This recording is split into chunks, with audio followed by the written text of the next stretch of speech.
Mit navn er Karen Melchior. Jeg er kandidat til Europaparlamentet for det radikale Venstre.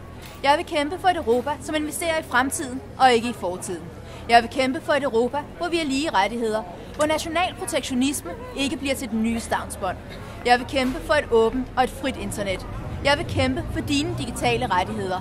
Fordi vores liv er digitale, derfor skal vores rettigheder online også respekteres, ligesom de respekteres offline.